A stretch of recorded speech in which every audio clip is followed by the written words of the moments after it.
ఒక విషయం మీ అందరికి తెలియజేయాలి. 11వ తారీఖు జరిగే మున్సిపాలిటీ ఎన్నికల్లో సుమారు 120 కార్పొరేషన్లు మున్సిపాలిటీలు రాష్ట్ర వ్యాప్తంగా ఎన్నిక జరుగుతుంది. ఈసారి తెలంగాణ రాష్ట్రంలో ఈ 120 కార్పొరేషన్ మున్సిపాలిటీలో కాంగ్రెస్ పార్టీ క్లీన్ స్వీప్ చేయబోతున్నది. సుమారు అన్ని కార్పొరేషన్లు మున్సిపాలిటీలు గెలవబోతున్నాము. 2 ఏళ్ల పాటు డిసెంబర్ 2023లో అధికారంలో వచ్చినాం.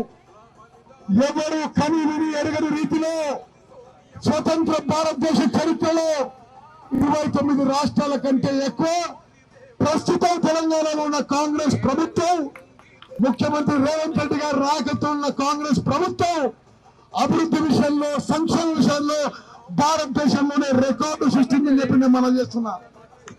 గత 10 ఏళ్ల బీఆర్ఎస్ ప్రభుత్వంలో మీకొచ్చే రేషన్ బియ్యం, దొడ్డు బియ్యం ఎవరు తినకపోయే వాళ్ళు కాంగ్రెస్ ప్రభుత్వం వచ్చిన తర్వాత, చేతి గుర్తు పార్టీ వచ్చిన తర్వాత ముఖ్యమంత్రి రేవంత్ రెడ్డి గారు నేను సమాలోచన చేసి ఈ రాష్ట్రంలో నిరుపేదలందరికీ తినే సన్నబియ్యం ఇస్తున్న విషయం మీరందరూ గమనించాలని కోరుకుంటున్నా.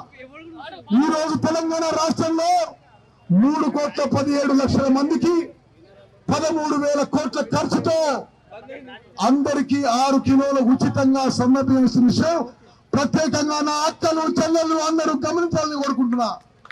ఇప్పుడు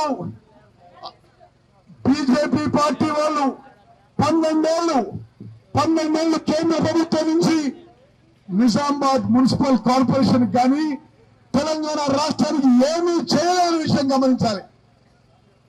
కేంద్రంలో ఉన్న బీజేపీ ప్రభుత్వం తెలంగాణ రాష్ట్రానికి పూర్తిగా నిర్లక్ష్యం చేసింది. బీజేపీ పార్టీ వాళ్ళు మతపరంగా చిచ్చుపెట్టి రాజకీయ లబ్ధి పొందే తప్పితే అభివృద్ధి కోసం, సంక్షేమం కోసం, మీకు జీవితాలు బాగు చేయడానికి, మీ జీవితాల్లో వెలుగులు నింపడానికి బీజేపీ వాళ్ళు ఏమీ చేయడం లేని విషయం మీరందరూ గుర్తుపెట్టుకోవాలి. నిజామాబాద్ మున్సిపల్ కార్పొరేషన్ ఓటర్లందరికీ నేను సవినయంగా విజ్ఞప్తి చేస్తున్నా. మీరు టిఆర్ఎస్ పార్టీకి కానీ, బీజేపీ పార్టీకి కానీ, మరో పార్టీకి కానీ మీ ఓట్లు వేసుకుని వృధా చేసుకోవద్దు. ప్రతి వార్డులో కాంగ్రెస్ కౌన్సిలర్ ని గెలిపించండి, కాంగ్రెస్ మేయర్ ని ఎన్నుకోండి, అభివృద్ధికి తోడ్పడండి. తప్పనిసరిగా కాంగ్రెస్ పార్టీ, కాంగ్రెస్ ప్రభుత్వం మేము అందరం కూడా నిజామాబాద్ మున్సిపల్ కార్పొరేషన్ అన్ని విధాలుగా అభివృద్ధి చేయడానికి కట్టుబడినని చెప్పి నేను మనవి చేస్తున్నా. అక్కలు, చెల్లెళ్ళు, అన్నలు, తమ్ముళ్ళు 11వ తారీఖున పోలింగ్ ఉంది. మొత్తం తెలంగాణ రాష్ట్రం ఈ మున్సిపల్ కార్పొరేషన్ ఎన్నికని వాచ్ చేస్తున్నారు. మీరు సరైన నిర్ణయం తీసుకొని అందరూ కూడా చేతి గుర్తుకి ఓటేసి గెలిపించవలసిందిగా సవినయ ప్రార్థన.